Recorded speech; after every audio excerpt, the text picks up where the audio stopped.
Hello and welcome to the Football Fan Fanatics Podcast. I'm James Palin and with me is my mum, Nadine Dereza. As we record this episode, we've just completed the quarterfinals of the 2026 FIFA World Cup tournament. And now, with just 4 teams left, we will be previewing the semi-finals. So, let's kick off right away. We're going to start with reviewing Norway versus England. And wow, what an absorbing game, wasn't it, Nadine? It was so hot in that stadium, humid. I think it was just as exhausting watching it, to be honest, as it would have been playing, because it was a really hot, difficult game with fine margins. What were your initial thoughts on it, Nadine? Yeah, we both predicted the score correctly at 2-1, didn't we? But I'm surprised in some respects that it went into extra time, but not in other ways, because it was really difficult conditions to play fast tempo football, and both teams looked understandably weary in Miami's brutal heat. I'm just so glad I was at home in an air conditioned building. So neither team really played to their best abilities. But once again, Jude Bellingham stepped up when it mattered. I mean, his stoppage time equaliser just before half time showed real technical quality. I just don't know how he does it. I've watched that goal over and over again. He's got 3 or 4 defenders around him. It looks impossible to score, but somehow he found the back of the net. And as both sides then continued to wilt in extra time, so I've moved on quite a few minutes, again, it was Bellingham who pounced on a slip from Norway's keeper Nyland to win it. And that was Bellingham's 6th goal of the tournament, certainly cementing his status and what looks increasingly like a one-man mission to deliver World Cup glory for England. I mean, I've got so much love for Jude, and I love the way Morgan Rogers embraced him at the end of the game, showing genuine respect for each other. He was just so over the moon for Jude's performance. I watched this game at home. You were at a pub in Sheffield, weren't you, James, with a load of mates?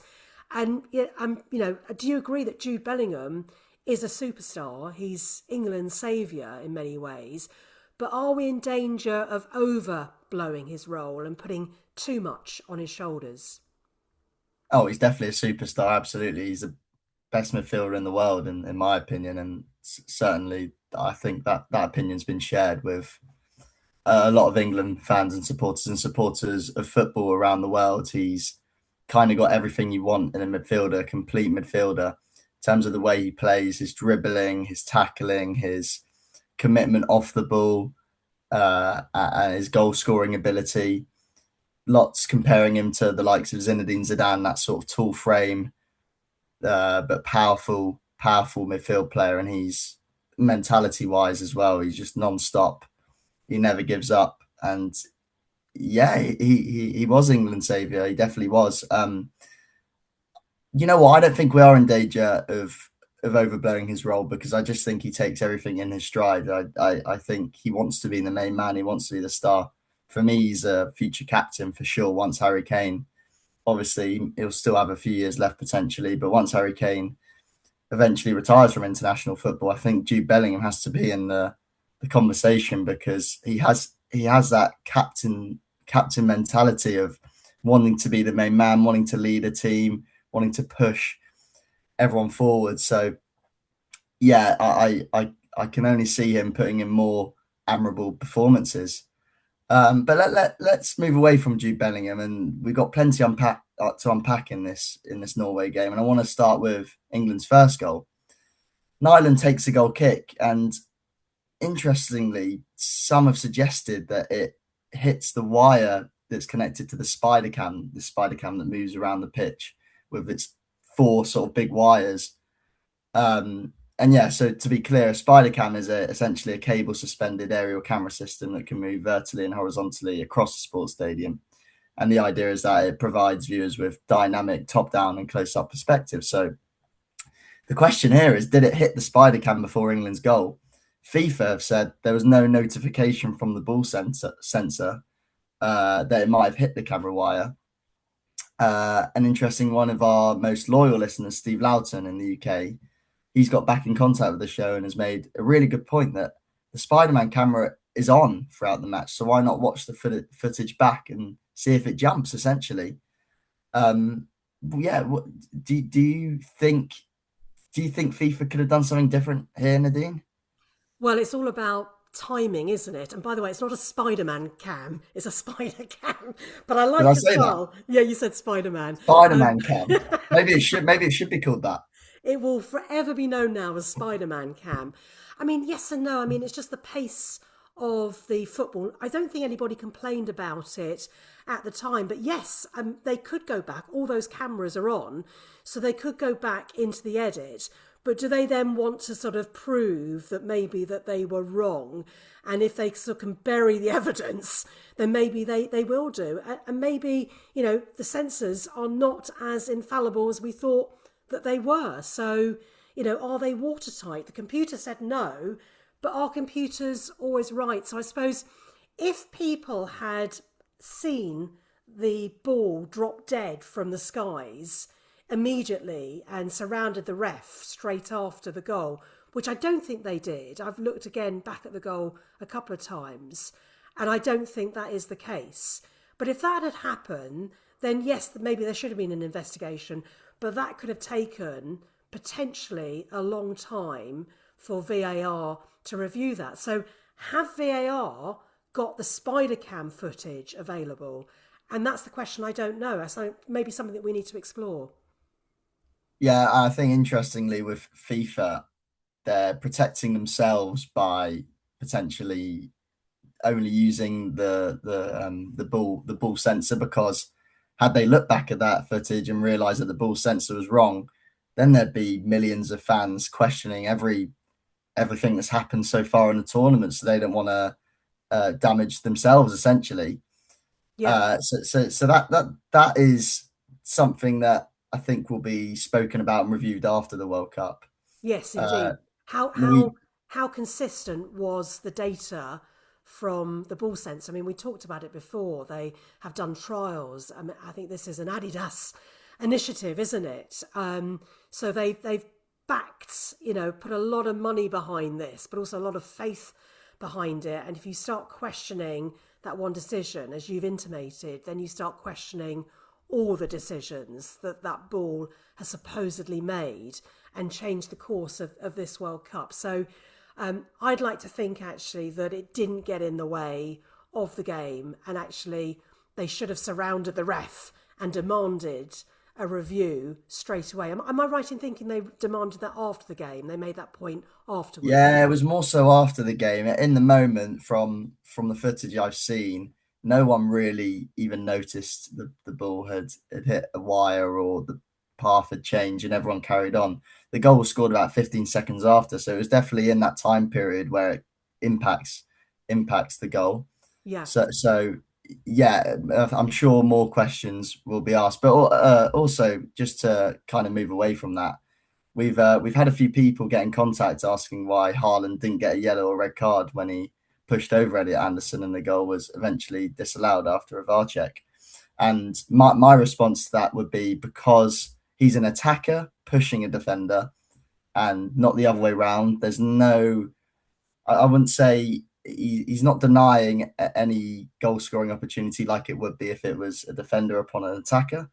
And he's not really used excessive force either. I think although it's a foul, I still believe Anderson's gone down a little bit softly, and it's just a two-arm push. I think if that was in the middle of the pitch, for example, you wouldn't see a yellow card be given. So that's my thoughts on that situation. Are you inclined to agree with me, Nadine? Yes, I mean, in the end, FIFA made it clear they wanted defenders to be able to defend. So they put that new rule in, and I think this will filter down into other leagues around the world, that we've seen so much shirt tugging and pulling. I mean, I think shirts should be made of Velcro so then you can see what parts of the shirt have been pulled. That's a really good visual cue. So yes, I'm like you yes, I don't think it deserved a yellow or red, but I think the question deserved to be asked and explained, because it's so confusing for people thinking, well, if the goal's been disallowed, that's a big punishment. But actually, do you then need to back it up with a yellow or a red card? Some people have asked us. But, I mean, you're the fully qualified ref, so I take my lead from you on this one. And be interesting to see when you're refereeing games, whether you'll be doing the same as well in the leagues that you ref in. So, yeah, something that we'll follow through. Interestingly as well, what I found sort of the highlight of the game was the goalpost was both a friend and a foe of England, wasn't it? I mean, that first goal that Norway scored, did he mean to score it? But that post certainly got in the way of Pickford being able to defend it properly. But also that post was a friend to England further down the line. So the post in many ways was like a 12th person on the pitch. I don't know if you agree with that. Yeah, certainly with the second half chance that Norway had when the game was at 1-1, Pickford was absolutely nowhere near the ball, so we got lucky with that one. But just going back to the corner, actually, another question a lot of people are asking is why has the corner been retaken as well? And FIFA, prior to the World Cup, introduced a new law change whereby because the ball's technically not gone in play because they've disallowed the goal, there's no foul. There's no possible way you can give a foul given that the ball hasn't gone in play. So yeah, a lot of people suggesting, oh, we should have had a free kick, but that's a law change that FIFA has introduced. So had it been a goal kick or corner, whatever it was at the start, it would have been retaken. So that's why that incident occurred. Moving on past the game, though, we had even more drama, I guess you could say, with the interviews. Two in particular with Thomas Tuchel and Jude Bellingham. Tuchel said in his post-match interview, "We made life very difficult for ourselves. The result is fantastic, but I'm not happy with the performance." He went on to say, "I'm also a football coach and I think we can play better. We had a lot of momentum swings for both teams. We made life difficult in the way we played, sloppy, a lot of technical mistakes, not fast enough, not repetitive enough." And then Jude was told this by Thomas Tuchel, saying he wasn't happy with the performance. He shrugged his shoulders and went, "Whatever," as if to say, "Well, we've just played in this 40-degree heat, really tough, and he can say what he wants, but I've just scored 2 goals for my team, so I don't really care." So I guess my question to you, Nadine, was Thomas Tuchel right to say he was not happy with England's performance in his post-match interviews? Yeah, I mean, that's just Thomas Tuchel's way of communicating. But just to roll back a bit, Gabriel Clark for ITV paraphrased what Thomas Tuchel said to Jude Bellingham, so didn't really represent his comments completely. So I don't think that was really fair to present a half-hearted quote to Jude Bellingham, which you could see really irritated him. But I like sort of the realness of the interviews, that they weren't sort of over media trained and coming out with sound bites that they'd rehearsed sort of for, years and years beforehand. So, they were genuine reactions. But actually, I think Gabriel Clark, as a reporter, should think about how he poses those questions. Again, I think they were far too sensational. Maybe we'll talk about that another time. I mean, personally, I would have been critical of England's performance against Norway had they played in an air-conditioned stadium. I mean, this game was physically harder than the Azteca game. I mean, give me altitude over heat any day of the month. I mean, it's a strong case that Tuchel was right to want more from his players. Who doesn't want that as a coach? I mean, his whole system is built on specific principles: dominating the ball, pressing high, using short passes to lure opponents before switching play, and then exploiting those wide triangles against defensive blocks. And against Norway's disciplined 4-5-1, England, in theory, actually had the perfect setup to implement this, and particularly through the overlapping and the rotating runs from wide areas that Tuchel has drilled into the squad. And instead, those patterns appeared only in flashes because of those terrible conditions they had to play in. And when the manager says his side were not repetitive enough, he's pointing at a gap between the identity he wants and what in reality showed up on the pitch. And that's a legitimate thing for a manager to flag, even in victory. I mean, he wears his heart on his sleeve. I mean, at the same time, there's a solid counter-argument, and I can't emphasise enough how Miami's heat and humidity was brutal. And England's own numbers back that up. They controlled 68% of possession in the first half, but that collapsed to 44% after the break. So that's not really a sort of a tactical breakdown. It's a physical one. Bodies are slowing down. The decision-making's getting sloppier. And the sharp, quick combination play Tuchel wants becomes much harder to sustain for 90 minutes in extreme heat, let alone another 30 minutes on top. So judging their performance against a tactical blueprint without weighing up the conditions is a bit harsh, especially when the players still ground out a win to get through to the semi-finals of the World Cup against a well-organised opponent. But I do like Tuchel's honesty. It's refreshing, unlike the conditions on the day. Absolutely. Just to kind of counteract what you said about the team slowing down in the second half. They might have had a lot of possession in that first half, but I still, and I share certainly opinions of my friends, at least, that England were too slow in that first half as well. Elliot Anderson was really good. He was playing out some nice diagonal passes to Noni Madueke, but every time he got the ball, he never really took his man on. He always passed it back or square. So yeah, the heat was, the heat was absorbing for sure, but England have to be better at the start of games, I think, and they need to make an impact, because they went 1-0 down and they rode their luck a little bit. And had they potentially had started the game quicker and not been so slow and slow on the ball, then yeah, maybe the start of the game would have been different, and maybe it wouldn't have gone to extra time and they would have saved themselves some minutes. So what I want to ask you as well, Nadine, is with all that criticism of England's performance by Thomas Tuchel, do you not think at least that England managed to get the measure out of Erling Haaland? Yeah, they definitely set out to tame him. So good job, well done overall, because they did contain and tame Haaland. I mean, we'd build it as a battle between Kane and Bellingham versus Odegaard and Haaland. But for Norway, this was the day Erling Haaland was relatively quiet.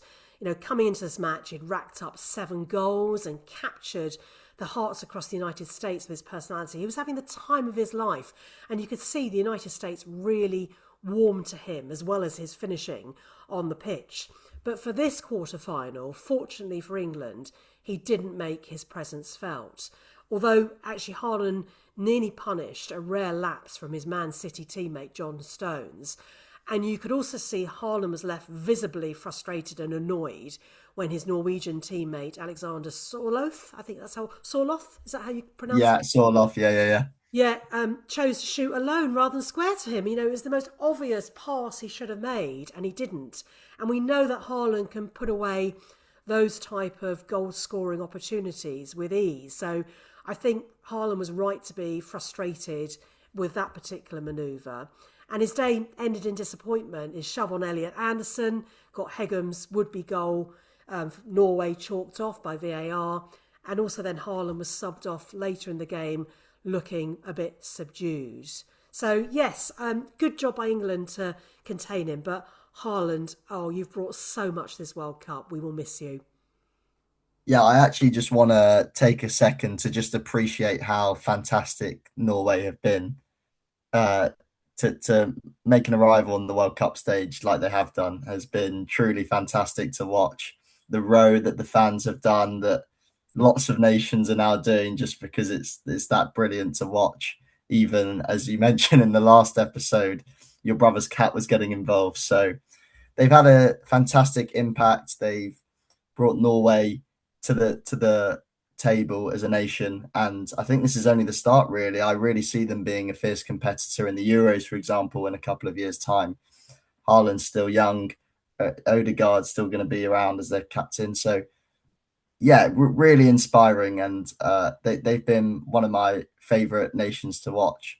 However, I will say someone that has potentially let them down a little bit was Erling Haaland's dad, Alfie Eng Haaland, who made the headlines for all the wrong reasons. So he was actually caught on camera making what looked like quite a rude gesture to Jed Spence after Spence had thought that he won a penalty, only for VAR to obviously overturn the decision. But then he also tweeted something along the lines of "Well done, Jude Bellingham and the referee."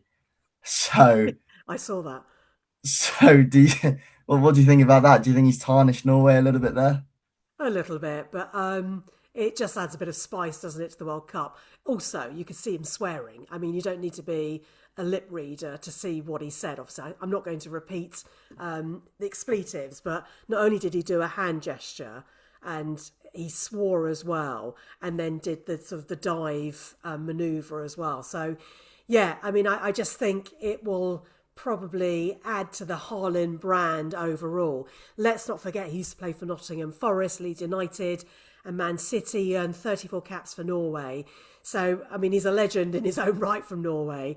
And it's while he was playing as a professional footballer for Leeds that Erling Haaland was born in West Yorkshire in Leeds in 2000, which gave Haaland dual eligibility. So Haaland could have played for England. So what a lineup that could have been alongside Kane and Bellingham. Although, would one of them have been dropped? Would all three of them got in as big personalities, do you think, James?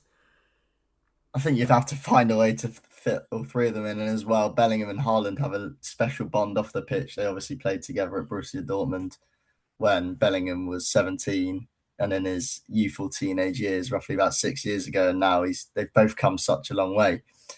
And we're going to continue to talk about them when we look into the Argentina semi-final. But let's park that there for now. Let's move on to another quarter-final game that took place, Spain against Belgium. Spain came out on top, winning 2-1 in Los Angeles. And once again, it was Mikel Merino, wasn't it, that came off the bench like he did against Portugal in the last 16, barely needing 2 minutes to make his mark. And I know he does that little corner celebration where he wheels himself around the corner flag. But it was with extra time looming. Merino scored in the 88th minute, and it was quite tough to watch for Sen Haaland, who had just come on for Thibaut Courtois, who was injured, and he spilt the ball, spilt a long-range effort from Pau Kabasi, of all people, the centre-back for Spain.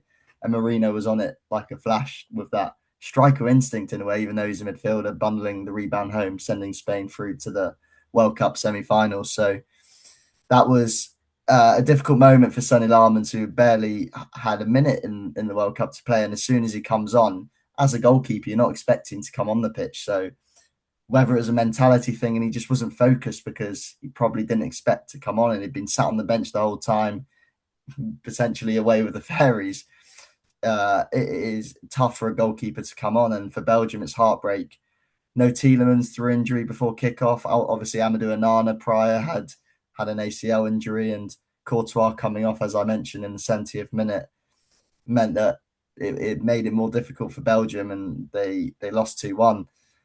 But what I want to ask you, Nadine, is do you think Spain looked convincing? And do you think Belgium deserve some credit for at least getting this far? Because a lot of people had written down to go out quite early. Well, this was sort of Belgium's golden age. You've got so many footballers, haven't you? The likes of Kevin De Bruyne, the list goes on, who we may not see again, but they certainly showed up for this match. So I was quite surprised, actually, by what they put down on the pitch, and they stood firm against Spain. I mean, Belgium's goal they scored actually ended something quite remarkable, because up until that point, Spain hadn't conceded in over 600 minutes of World Cup football going back to 2022. So that's quite a record to break. And the game turned, as you've mentioned, when Belgium's goalkeeper, Courtois, went down injured, and he left the pitch in tears. And in his place came the replacement goalkeeper for what was only his third cap. And I felt really sorry for him for conceding that goal against the super sub Merino. And he'll be replaying that spilled save in his head for a long time to come. I know, James, you played in goal for many years, and having your son in that position is certainly not an easy watch for a mum. So I really felt for him. Very few people want to play in goal. You always used to play 90 minutes or whatever, how long the match was, because no one else wanted to play in goal. So you always got a regular spot on your first team. And you can see why when things like that happen, because when it goes wrong for goalkeepers, it goes horribly wrong. And it's such a tough position to be in. I mean, I mentioned Kevin De Bruyne. I was hoping more from him, likely to be his last World Cup. I don't think we saw, the shining player that he was when he was at his height at Man City. And Belgium were up against it before the match. As you mentioned, Onana ruled out, having ruptured his ACL in that 4-1 win over the United States. Yuli Tielemans also into the warm-up, which you've also mentioned, which really created cracks in their midfield. So bearing in mind they did a pretty good job, considering they had some key players who weren't, present for them for that game. But Spain, yes, they got through, but they're not completely showing why They're the Euro 2024 champions. And Lamine Yamal has yet to show, why he's such an impressive player. He's yet to hit his stride. But maybe we shouldn't be too surprised because he's still working his way back to full fitness after, I think it was a 2-month injury layoff. Yeah, it was. It was a long injury that he had to recover from, and we've definitely not seen the best of Lamine Yamal. We're all hoping in a way we do because he's some talent and how good he was in the Euros, for example. But interestingly, De La Fuente, Spain's head coach, has mentioned that he's just focusing on keeping him calm and confident rather than pushing him to produce one-off flashy moments. And the round of 16 match, for example, showed that Yamal was more to offer. He didn't produce as much as you'd like in terms of his direct play or goals or assists, but he was very good at pressing, which really surprised me because I haven't seen that side to him and I didn't expect to see that side of him. But that's, I guess, showing that he's maturing as a player, and that's what De La Fuente really values. So, listen, let's hope on the eve of his 19th birthday that the poster boy continues in an upwards trajectory and potentially has an impact on the semi-final, because who doesn't want to see a young man like him produce an incredible moment like we've seen already. Here. Here. But let's move now to France v Morocco. For me, this was probably the most disappointing game out of the quarterfinals. It was a fairly straightforward win actually for France, a 2-0 win over Morocco at Boston. It was a rematch of the semi-finals between the same teams at 2022 in Qatar, which France won by the same score. Morocco have done fantastically well in both tournaments. As we mentioned, 7th in the world rankings. They're a great side, but they just didn't show that enough in the game against France. I know Ismail Saibare was injured, who's been fantastic for them, but I really don't think you can sit back against France, and maybe some people will disagree with me, but they always find a way to score. I think you got to go toe to toe with them and just give it all in your midfield battles. And they just sat back. They absorbed a lot of pressure, in fairness to them, but France have so much quality with the attacking players that we seem to keep on mentioning, and they're always going to find a way to break you down and win games. And that's what they did. Kylian Mbappe scored his 8th goal of the tournament, although he did miss the first half penalty saved by the Moroccan keeper Bono, but made amends with a beautiful curler roughly on the hour mark, which put him level with Messi in the World Cup scoring charts and just one behind him of all time. So, yeah, although Morocco did fall short of their 2022 run, we can't mistake them for underdogs anymore. What was your impression of the game, Nadine? Well, I thought France were utterly professional against Morocco. I wanted more from Morocco, like you said, because we've seen what quality they can bring to games and excitement. But France really controlled the game from start to finish, with the result never really in doubt. And it felt less like a question of if and more about when the breakthrough would come. And it arrived courtesy of the two best players on the planet, Mbappe and Dembele. Dembele came in as the reigning Ballon d'Or winner, but with a surprising quiet record on the big stage. No goals, no assists at either the World Cup or Euros before now, and just 7 career goals for France overall. And that tournament, or this game, certainly has flipped the script completely. In the 66th minute, he took an Mbappe pass and drilled a lovely low shot past Bono, pushing his tally to 5 goals and 2 assists in 6 World Cup games. So great job, well done by Dembele, and I know you're a big fan of his.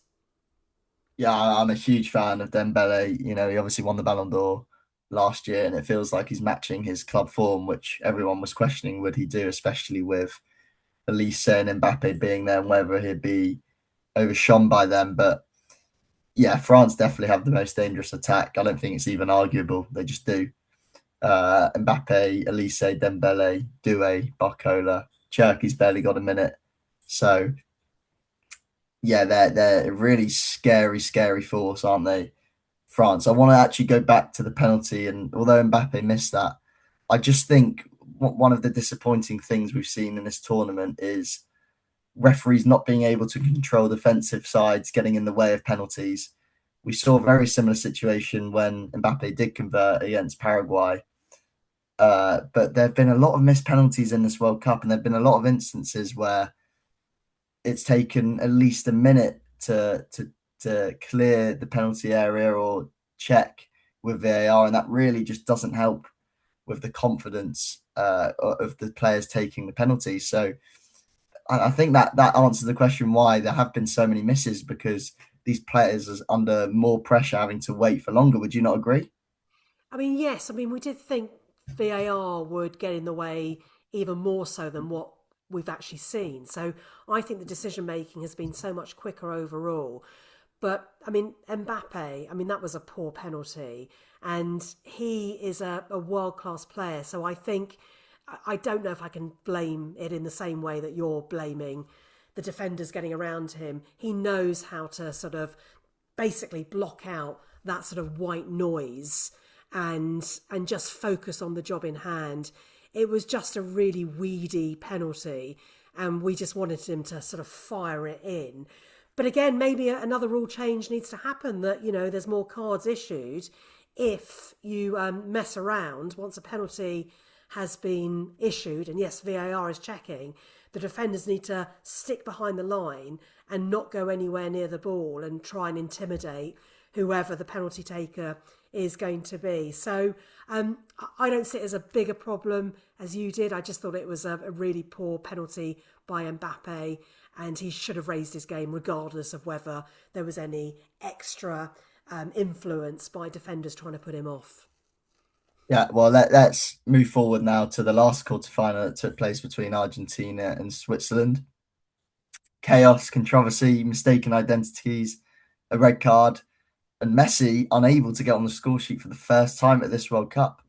But he did become the first man to register 10 assists in World Cup matches, so he is still the magic man. So not a bad day at the office for him after all. And in the end, Argentina came out on top with a 3-1 win after extra time against Switzerland. But I think in many ways we can't let that scoreline fool us, because it really wasn't a comfortable night for the defending champions. It was scrappy, it was tense, it was a card fest from start to finish, which we often see when Argentina play. And it took two moments of absolute magic, particularly Julian Alvarez's goal to make it 2-1 in the first half of extra time to put the Swiss away.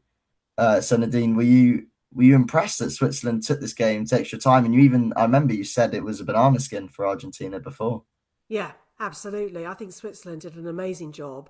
But in that 76 minutes, with Embolo already on a yellow card, VAR stepped in, not for a foul on him, but to overturn a foul that had been called for him.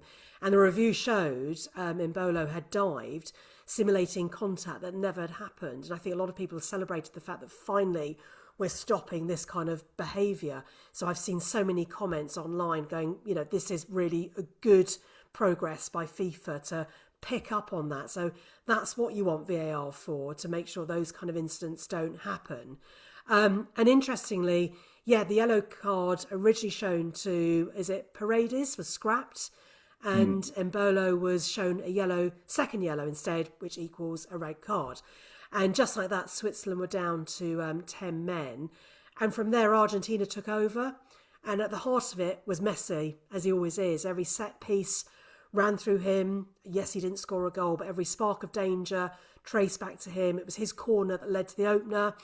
It was his composure and vision that steadied Argentina through extra time, setting the stage for Alvarez, as you said, and then Martinez to finish the job. So heartbreak for Switzerland, who fought valiantly with 10 men and arguably deserved more from the game. And I think we'll be left scratching their heads, wondering what might have been after a match when they were the better team for long spells, and they were. And where the Embolo red card was a turning point, you know, that what if they'll be asking themselves. But for Argentina, the road to back-to-back World Cups rolls on, and they've scored in 15 consecutive World Cup games. So, yes, it was a tense game. Yes, it wasn't easy for them, but they are resilient, aren't they? Absolutely. I just want to correct myself, actually. I said Alvarez scored in the first half of extra time. It was the second half. It's the 112th minute he scored. And then The third goal came in the 120th minute to seal the deal for Argentina and book Lionel Messi his first ever meeting with England, which we will be discussing. But we're going to start off looking at France v Spain, which is the first semi-final to take place. And now a field of 48, it's narrowed down to four. Europe leading with three teams remaining in France, Spain, and England, with South America now down to its most favourable representative, arguably, in Argentina. But all four of these have won the World Cup before. They're actually the top four in the world rankings as well. So it's probably the most compelling of semi-finals we could have seen. So we're getting to the business end of the competition now, aren't we, Nadine? Yep, we are. And interestingly, for the first time, the top four teams in FIFA's World Cup rankings are Spain, Argentina, France, and England, in that order, have all made it through to the World Cup semi-finals. And that's no coincidence, because FIFA changed the draw for this tournament so the top four seeds would land in separate quadrants, meaning they wouldn't face each other before the final four, as long as they won their group stages, which they all did. But the upshot of that draw is huge. So Spain and Argentina, as the top two seeds, will not meet until the final. That's if they both get there. Well, that is extremely interesting, and whatever combination of final that we do have, it's going to be an absolute treat. So let's preview the semi final that's coming up in France v Spain. Spain into the semis for just the second time in their history, and they'll face France in Dallas on Tuesday, a genuine heavyweight clash. Both teams squared off dozens of times over nearly a century, and historically, Spain holds the edge, both in wins and goals. But on the World Cup stage, this rivalry is almost brand new. They've only had one meeting between them in 2006 in the round of 16, which France were victorious, winning 3-1. So this semi-final is only the second time these two have ever met in a World Cup final scenario. Spain have won 8 of their last 12 meetings this century, including a 5-4 win over France in last year's Nations League. And more notably, the Euro 2024 semi-final, Spain came out on top by 2-1. Nadine, this is going to be a blockbuster, isn't it? How do you see it playing out? Yeah, it is. I'm really excited for this. And we're going to watch it together, aren't we? You're not going off somewhere around the country to... I've finally got you on my sofa. So I'm looking forward to that. So, yeah, you said you would watch the semi-final with me. So I'm going to hold you to that. And yes, Spain's unbeaten run now stretches, to 36 games? But that's just one shy of Italy's all-time record. But Spain haven't enjoyed many good memories of the World Cup since winning their first and only title back in 2010. They had a group stage exit in 2014, which was followed by successive last 16 elimination in 2018 and 2022. So getting to the semis this time round is real progression for the team, for them. But they will really need to step up a gear in the last four and find a higher level if they're to overthrow the 2 times champion France to really progress to the finals.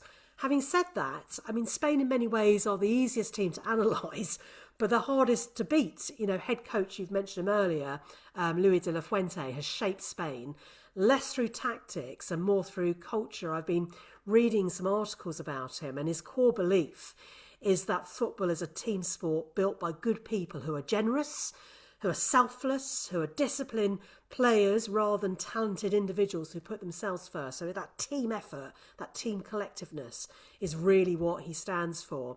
And he's coached within the Spanish Federation's system since, 2013. So it's a good time to understand the culture.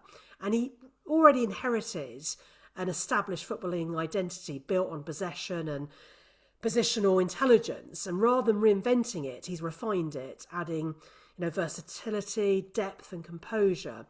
And, reading the articles, which my friend Jamie McPherson, big shout out to him, he's a sports psychologist, sent me, he said that composure is deliberate. De La Fuente has already admitted Spain historically lost matches when dragged into chaos or provocation by opponents. So he's instilled calmness and emotional control. Most visibly, we saw that against Uruguay when they beat them 1-0, because he's learnt Spain lose when they abandon their identity, not when opponents outplay them.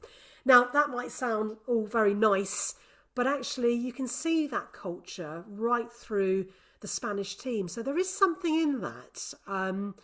So James, just want to know what you think we can expect from this game. I mean, it is the tie of the tournament in my book. It's the tie of the tournament in my book as well, Nadine. I think prior to the World Cup, these were the two teams that everyone, if you're a punter, if you like, would be backing. So I definitely see it being a tight game for sure. I think just the nature of the way Spain play and their possession style will mean it will be a tight game. Midfield very important in this game. I feel Spain look stronger in midfield. Pedri, interestingly, was benched in the last game. I think he's had a pretty poor tournament, but Fabian Ruiz came in. Rodri as well. We all know how good he is, and they looked controlled in midfield. So it's going to be a tight game for sure, as they all are. We mentioned the 5-4, the 2-1. It's never going to be a case of France or Spain completely dominating the other. Or at least I hope I'm right in saying that. I think it will be a tight game. But I just think France have too much quality. I really do. I think they're just a level ahead of the team that Spain had to come up against in the last Euros or the Nations League, and even the last World Cup when they lost in the final. Before it felt like it was just Mbappe, but now it's Mbappe and co.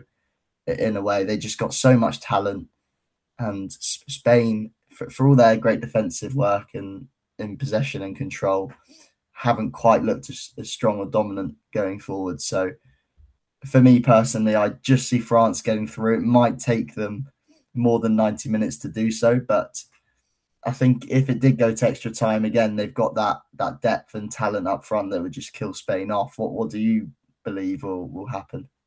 I think France will edge it, but it will be the toughest tie for France.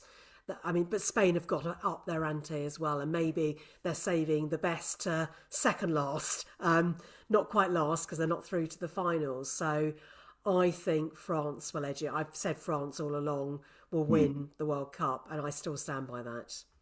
Yeah, I believe that in some ways this is a final in terms of whoever wins this game, I believe will win the World Cup. I Oh, think both interesting. sides are better than England and Argentina, personally. So, yeah, what an incredible game we have on our hands. And another incredible game, arguably the biggest England game that I've ever seen. Maybe the Euros finals are just as big, but a semi-final against Argentina in Atlanta for a place in the World Cup final, it really doesn't get much bigger than that. But they're meeting for the first time since 2002. And it's an incredibly historical fixture, as you'll know, Nadine, with controversy and no shortage of red cards along the way. And this instalment carries just as much weight, with Tuchel's side bidding to end 60 years of hurt against the reigning world champions. The rankings, as we mentioned, suggest a heavyweight contest, with England fourth in the world, Argentina second. But form tells a closer story. Across their last six matches, the two sides are almost indistinguishable, with identical win-draw loss records, funnily enough, identical points per game and the same number of clean sheets. The only real separation comes in goal difference, where Argentina just have a slight edge, scoring one more than England while conceding two fewer. And this is also a personal landmark to note. As I mentioned, Wednesday will be the first time that Lionel Messi has ever faced England in his career, a fixture that's eluded him until now. So, Nadine, for those that haven't lived through these two countries' footballing history, like myself, give us an overview of what this tie actually means. Yes, well, I'm not that old, but yes, I am a lot older than you. You dig back into the history books and you'll find, well, some of the most explosive moments the World Cup tournament has ever produced when it comes to England and Argentina facing one another. I'm not going to go way back into history, so my starting point is going to be 1986, and you can't not talk about it without the political backdrop. So 1986 was 4 years after the Falklands War, and England and Argentina met in the quarterfinals in Mexico City just 4 years later. And it was Maradona's fisted opener with no VAR technology that hadn't even been thought of then at the time to rule it out, has gone down in folklore as the hand of God. You must have heard about that, James. And you've seen it as well. You've watched YouTube clips. And Maradona scored again in this match in 1986, this time with his feet. And that goal was arguably the greatest goal in World Cup history and was officially voted as FIFA's goal of the century. That's last century. And Gary Lineker, yes, he scored, but his late reply couldn't save England, and Argentina went on to lift the trophy. Interestingly, I was at Glastonbury at the time, and when the final score came in, I was watching Lloyd Cole, from Lloyd Cole and the Commotions, who was playing Glasgow at the time. He was Scottish, and he revelled in England's defeat. And I remember him introducing one of the biggest hits at the time, saying, "Are you ready to be heartbroken?" And the crowd just booed at him. So I love Lloyd Cole and the Commotions, but whenever I hear that song, it takes me back to that moment of being in Glastonbury, hearing the score and finding out about Maradona's hand of God and thinking, how on earth did he get away with that? You know, such unluck for England. And then moving on to 1998 in Saint Etienne at the French World Cup, a game that unfairly made Beckham a media villain overnight. 2-2 after that wonder strike from young Michael Owen at the time, until Beckham's flick at Diego Simeone earned him a red card that England spent the rest of the match really paying for. And they very nearly held on anyway. I think Sol Campbell, who I worked with years ago, I thought he'd won it late on, if I remember rightly, only to see the goal chalked off before it came down to penalties, and then, you know, the rest is history. Argentina edged through. As Simone himself later admitted, he made the most of the contact, turning what he reckoned was a yellow card into a red one. So little wonder that this fixture coming up carries the weight it does. As you've mentioned, the last time they met was 24 years ago in 2002, which England won 1-0. So is that a good omen? I don't know. So James, you know, my question to you, what will England have to do this time round to beat the current World Cup winners to secure that place in the final? They'll have to do what Switzerland couldn't do and convert their chances when they're on top. From what I've seen of Argentina, there's always been spells where they struggle, and there are always the spells where they're just incredible to watch and they're on top. They're very much a roller coaster ride watching them. So England are going to just have to do their best physically to go toe to toe with them. They've got some really physical players, and the likes of Christian Romero, for example, strikes to mind. Even Lisandro Martinez, a centre-back pairing. They're a really interesting duo. So England are just going to have to, when they're on top, which there will be periods when they're on top, I have no doubt about that, they're going to have to be clinical. And hopefully, if we get a chance, it falls to Harry or Jude. That's the key.